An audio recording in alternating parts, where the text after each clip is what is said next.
All right, so we're looking forward to our first meeting in Pietermaritzburg for the season, and that is Sunday, the 4th of August. A competitive card, but it looks like it could be a day that is dominated by favorites under the ownership of the favorites in races 1 and 2. Can look forward to going close and maybe having the double. That is the Hollywood Syndicate. But let's talk about the race meeting itself in detail in a short while. Just a reminder of our details, our contact details. It is contacting us via our X handle or our WhatsApp number. The first of our 8 races is where we're heading to next, and it is off at 12:20, and it gives me a great pleasure to welcome back our midweek tipster, and that is Gary John. Gary John, best bet came through, and that was a decent price of 7-2. And then, of course, you hit the post with the likes of Pasquale, who still went off at 20-1, running third. So if people had just hedged their bets and maybe gone each way, still showing a profit. Good morning to you. Good morning, Cecil, and good morning to all the punters out there. Thanks for having me on the show this weekend. I'm really excited about this card. It also must agree with you. It looks like a favorite card. It's not my favorite thing because I like playing some value, but maybe we can hit the nail on the head today. All right. So I'm happy to say that just the 2 scratchings in race 6, and we're good to go. We need a jockey for number 9, Son of Eruption, a job with Jacob that seems won't be riding this on Sunday afternoon. We're previewing on a Friday. And so that is the only outstanding bit of housekeeping for race number 1. Right. Let's have a look at the betting as it sits, and it is Mapaka, who is at 12-10. My boy Lollipop, the 4 is a 3-1. 7's the 12, Sovereign Command. It's 14s and better bar those. So Mapaka, and it's Sean Veal, who's really started the season off like a house on fire, who gets a chance to team up with Dean Canamere on a couple of occasions, and he certainly will not disappoint. He is certainly riding with a lot of confidence. That's Mapaka. Would you go so far as to bank him in the first leg of the bipot? Cecil, over here, I really liked Mapaka's first run. I thought maybe could have won that run. I remember it switched all the way to the inside and was a bit unlucky. The only thing that worries me is that form line. I'm not convinced on yet. I think it wasn't the strongest field, but yet again, I do believe that horse could have won that race. Talking about the clear danger, my boy Lollipop, absolutely super consistent. I mean, it's run with some really nice horses like Commanding, Isiva Ivani. That Henry Harvey looks like a really nice sort. I did make it between those 2 horses in that race. I saw also Catavar coming back to the grass. That spelling bee formula of a run sticks out like a sore thumb with the claimer. And then also, if you guys are looking for just a bit of value, number 7, Lucky Spirit. It's run 8.4 lengths, Cat Pajamas, and 14.6 lengths, Spirit of Lavana. Definitely could be the diamond in the rough in that race. But to me, yeah, I think it looks between Mapaka and my boy Lollipop. Hard to separate. Thank you so much, Gary John. And that's an outlay of just 16 rand. And that's how much the man thinks that the favorites will dominate the afternoon at Hollywood Bets of Scottsville, Pietermaritzburg on a Sunday. That's race 1, off at 12:20, the first leg of the bipod.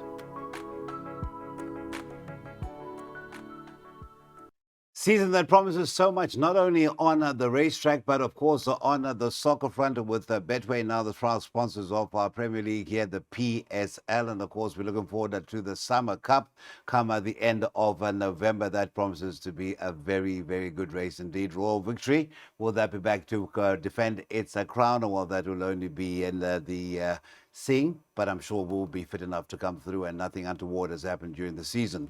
Right, let's talk about race 2, the first leg of the PA, and we have another favorite, this time at 16-10, Izibulo, in the same colors as the favorite in the preceding race. That Izibulo is at 16-10. Number 10, Safari Lodges at 7-2, it's 5-1, about number 4, Grand Occasion. Long Street is at 7-1, 8-1, about the 1, Pink Diamond. So the 9, Izibulo, coming through from the stable of Garth Puller. Atandium Gurla gets a ride for the third time. It has had the 4 runs, Richard riding the last couple. That is towards the tail end of last season. Right, Izibulo, 2 seconds in a row, and they both come through at Hollywood Bets of Scottsville, so that should be a plus. Draw 9 out of 10. Is that a worry to you, Mr. Gary John? Cecil, no, definitely not a worry in this field. I made this race an absolute boat race between 9 and 10. I'll tell you something here. I backed the 9 the last 2 times. The way it moved up, I actually thought it was going to win. Speaking on Isibulu, this horse that beat it Forward Motion was entered in the feature on Gold Cup Day, but it never ran. I'm pretty sure. Could be wrong, but I'm pretty sure it never ran, and it was entered. One thing that puts me off about it moves up, and I think it looks for company. My first choice here is number 10 Safari Lodge on the improve. It was drawn wide last time, going up the 1600. I did banker Izzy Bulo in my PA because obviously the consistency and the it's run second and second. But if I was to have a win bet here, it would be Safari Lodge. I know I'm contradicting myself in this, but for PA purpose, number 9 must be a banker. But if I was to look to back a horse in this race, it would be number 10 because I feel that it is the right horse and it's improving. I just get the feeling that Izzy Bulo could be a brass, a bit of a stand-up horse that might just keep running second and finally break its maiden. Now said Gary John, and of course the 10 has the value of 7-2 as opposed to the 16-10. That is the first leg of the PA off at 12:55. They will be going over a distance of 1,600 meters in the correction. Just the last one was at Scottsville, and that had the first two also at Hollywood Bet Scottsville. All right, so we move on to race number 3. This is the first leg of the Pick 6, and this is strictly for 3-year-old fillies. It is a online form guide, www, and that is over the 1,000 meters off at 1:30. And the favorite is the 9 from the Wendy White at Stable, Sun in My Pocket at 11-10. First run on the turf of 2. Very decent runs on the Polly. Number 1, Oyoko. That is at 11-2, 6-1 about the 6 Edge of Tomorrow, 7-1 about the 3. Feel the Wind rather. It is 8-1 and better bar those.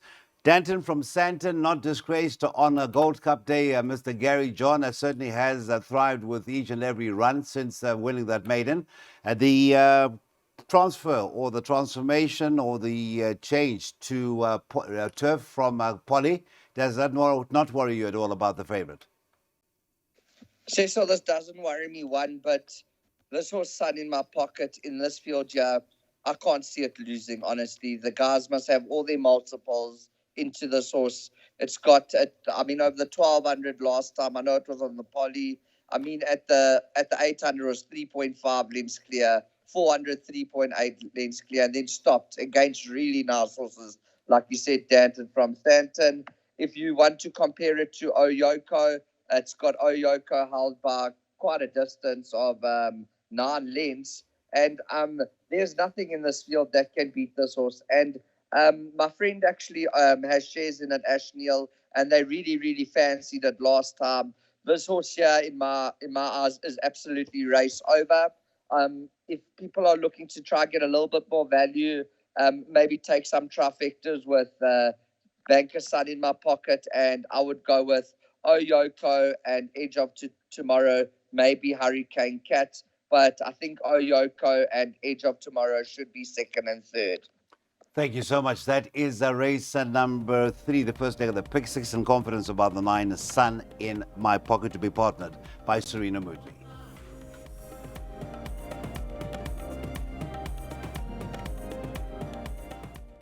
Now on to our first jackpot, which starts with a maiden plate. It's over the 1,400 meters. You're listening in and watching Wager to Win for Sunday at Hollywood Bet Scottsville and Pietermaritzburg, as we look forward to that 4th of 8. And of course, a reminder, the show is proudly brought to you by Betway. Right, race number 4. The form updates, well, no form updates. It is 10 runners. There is an interesting form line that we'll touch on shortly with Gary John, and that is to do with the favorite number 1, Good Living, in the colors of Johnny Finlayson and Muzieni. For Paul Lafferty, 5-2, 3-1. Number 2, Tibot Bork. Number 3, Night Rocker, is a 3-1, 33-10. Number 10, Teriyaki, 16-1 and better bar those. Now, tell me you're not one of those who is tired of Teriyaki, because that win will certainly come through very soon. It will come through sooner rather than later. Yes, it has been 10 runs. and has been favored on quite a few occasions. But the form line you touched on, which you're a bit suspect of, that is the last run, Triple T form line, came good on Wednesday. Why I say you're suspect of it? Because Silver Savage, who beat the favorite in the first race, came out of that race, was just in front of Good Living. And Walt Ferrell, one of your better bets on Wednesday, also came out of that form line and came through to win. Yes, Cecil, I have to agree with that there. Let me just talk on Night Rocker. I actually don't know what went wrong with it in its last run. I'm indecisive. Should I put a line through that last run or not? But to me, when I watched the replay, it was right up there, and then it just spat the dummy out, and went backwards. I wasn't very convinced. I'm still not convinced on that form line. Then just talking on Good Living, it was actually my first choice, but I'm very scared of the 1400 with this horse. I'm not sure if it's going to stay the 1400, but on form, it's got the best form in the race. I could be wrong about the 1400, but I'm really scared it doesn't stay. Then talking on to Book and Book, that run to Buzz Bomb was a really nice run. A lot of winners out of that. A lot of winners out of that form line. Captain Marsala, Palmero, not bad horses. But my first choice here is Teranyaki. I just heard you mention it as well. I think its form is really, really nice. I think it's distance suited. And that run to the specialist, 2.9 lengths, what a great run. I mean, it beat World Fairer that day by 2 lengths. I mean, the specialists come out to run second to VJ's Angel in the feature on Gold Cup Day. Seems like the right horse. I'm not scared from draw 10 at Scottsville. This will definitely be my clear first choice, and obviously 1, 2, and 3 have to be respected. If I saw the race, I'd probably see the race 10-1. But like I said, Good Living's form line is really good. The 1400 is the question mark. All right, so 1 in 10 will suffice for that first leg of the jackpot for Gary John. It's just the 12 Rand that you need for a full unit. There is a banker in a leg and number 3, which is race number 7. We do have a feature that we are going to be talking on, and that indeed is race number 7. And that is off to Stud Stakes Listed, and that has been a long-standing event on the calendar in KZN. We're still in Maiden Company as we get to race 5, the first leg of Jackpot 2. That is off at 20-3. The distance will be 1,400 meters. And we have MC Dazzler topping the boards in race number 5. That is at 5-2 in the colors of the Vilgaboss Strip nominee, Mrs. Mary Slack. They bred this 4-year-old son of Rafif. Sean Veal once again teaming up with the Dean Academy stable. The favoritism, that is at 5-2, 33-10. The 4 always shining. You've got 4-1 about the 10 Magna Magic. It's 9-2 and a better bar those. Right, that last one, Nocturnal Flight. That is going to be the horse that we discussed. Was it a bad run by MC Dazzler, or Nocturnal Flight just obliterated the field? Was examined and nothing found untoward. But I think with the draw 2, Sean Veal once again, 2 wins so far from 9 rides in this new season. That was as of yesterday.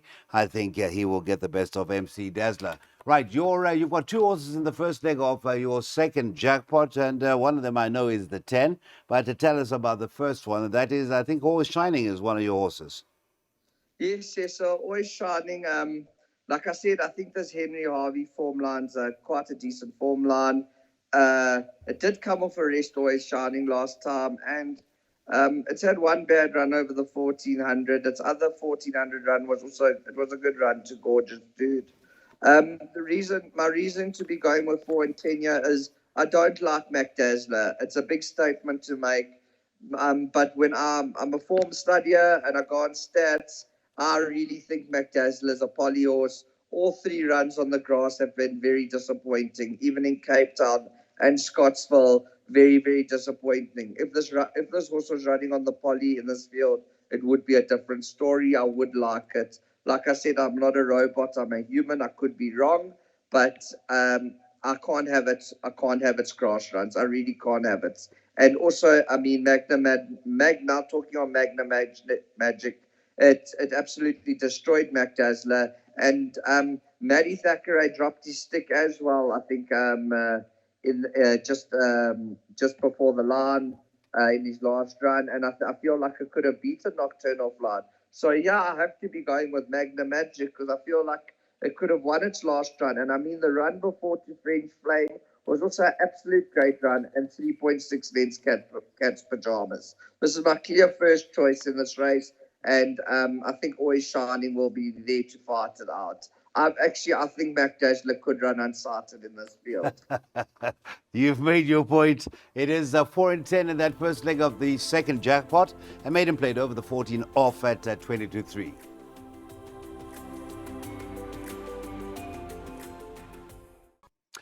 Open a tab, gold counter. This is a Fillies and Mares 68 handicap. That'll be over the 1,000 meters. And we have a recent maiden winner who tops the boards and is keenly expected to follow up on that win. And I think we know why. I'm sure Gary John will highlight that as well. But Million Voices, Paul Lafferty, rather Mike Miller and Tristan Gordon beat Paul Lafferty, was in the form of the Ghost last time out. That is at 17-10, 4-1 about the 3 Pantera and Mama's Baby. That is the 4, 3 and 4 at 4-1. 6-1 is the 8 Beaded Gown. And there's a form update about Beaded Gown. Ran just midweek, and that was on the poly. Finished 3.30 lengths behind the winner Drive-By, and that was over a distance of 1,000 meters. Please note there's been a jockey change about number 8, a Beaded Gown. It is 4kg apprentice Jay Waters who now gets the ride on a Beaded Gown on Sunday. And there's a scratching, number 10, and that is Hereinafter, who was in the same race. Now, after all that mouthful there, Mr. Gary John, I'd say that penultimate run is a big pointer as to the abilities of Million Voices. Cecil, this race here, I think they can bring what they want. This Million Voices should definitely beat this field. The dangers are the horses that got scratched, which were the stable companions. This bunch is very weak. Just now touching on a Million Voices. Its 6 lengths run to Grey Fantasy was a really brilliant run. But look at the run to Quid Pro Quo, 2.8 lengths. I know it was 1,200 meters, which was a bit short for Quid Pro Quo. But Quid Pro Quo that day had all 4 shoes on. On Gold Cup Day, I think it was unshot in front. Both shoes are off, and it still won. And then I followed up with a win, dropping back to the 1,000 meters. You can see this horse has gate speed.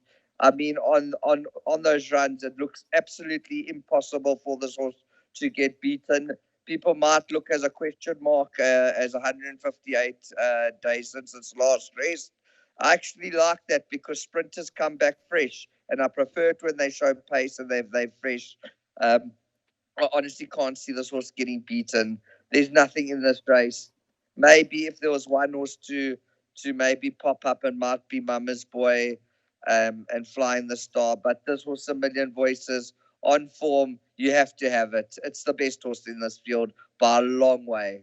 And you've confirmed that that is one of your bets on the nose at 17-10. I wonder if that 17-10 will be available on Sunday. Just to confirm, I did touch on the 10 Hereinafter as a scratching.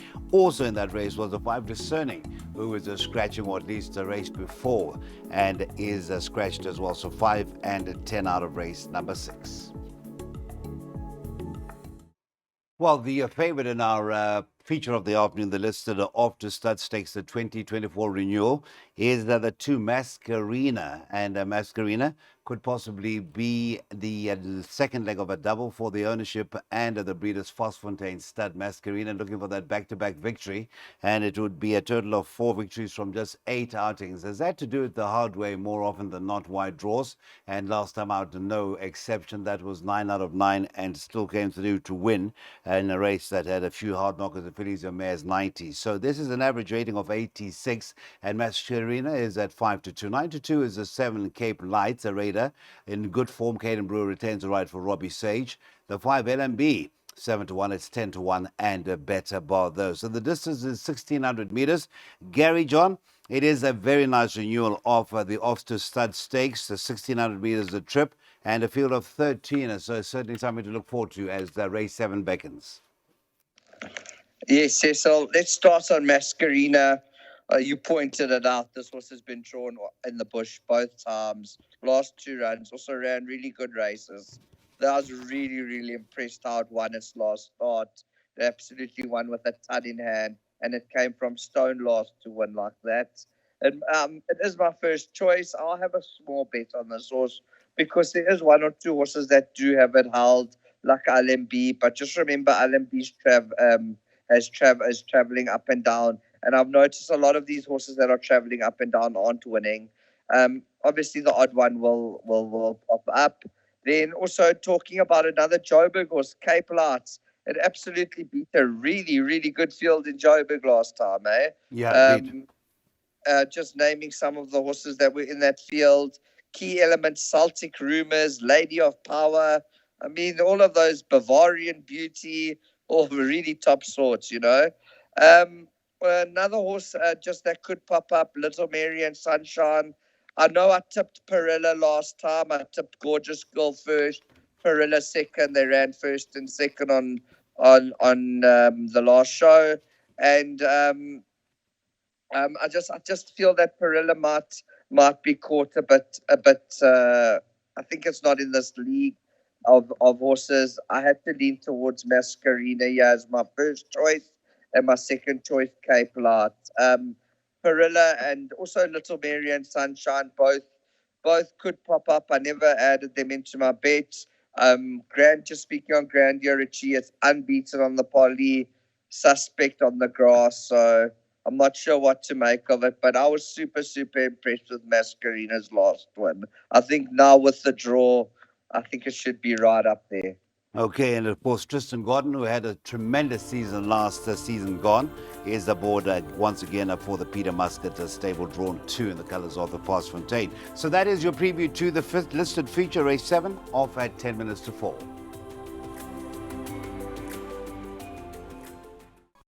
Okay, so we'll be bringing the curtain down on weekend racing at 16 at 25, and this is the Fillies and Mares 79 over the 1400 meters. That is the last on the weekend locally, and a horse that has been mentioned on a couple of occasions by Gary John, and no doubt he will be spending a lot of time giving it airtime, so to speak, is your current favorite, once again in the colors of Mrs. Mary Liley in with partnership with Robert Bloomberg and JPG de Rouvy.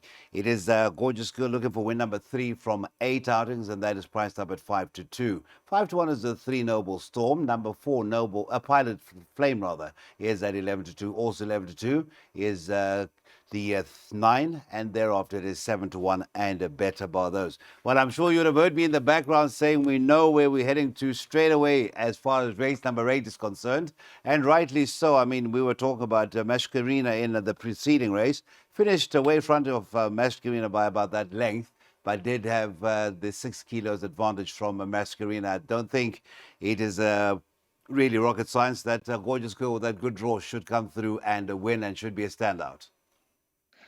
I like what you said there, Cecil. Just let's chat on Gorgeous Girl. It wasn't the last show, it was the week before where I tipped Gorgeous Girl first and Perilla second. What I really like, this Tony Riverland is absolutely a brilliant trainer. Obviously, going from the 1750 when it ran 1.3 lengths to Phasar, it was in front the whole way. It stopped a little bit, but was still game. He now drops it. He dropped it back to the 1600 where it beat Perilla. It had everything its own way that day. It stayed on. It was very game. Now he drops it back to the 1400. I think this is an absolute brilliant move from Tony. I really like that it's dropped to the 1400. I fancy this horse to absolutely kill. Just touching on if, like I said, they ran Gorgeous Girl first, Perilla second, gone to Pilot Flames form line, ignored Poly Run. It's turf run. It was 0.25 lengths behind Perilla. So guys out there, take the exactors, Gorgeous Girl and Pilot Flame. Also, with my best bet of the day is Gorgeous Girl. I'm taking a massive double Sun in the Pocket into Gorgeous Girl, and I will be shouting, "Go, Maddie, go!" Okay, so that is a gorgeous girl. Santa Claus number one, Tony Riveland, Matthew Thackeray. He's ridden it once and it was a second or so, and he's done very well with the Tony Riveland stable. He seems to know the stable well, and that is Matthew Thackeray. That has been our racing for Hollywood Bets of Scottsville on a Sunday. That rounds it all off. Race 8, gorgeous girl, hopefully to put a smile on Gary John's face.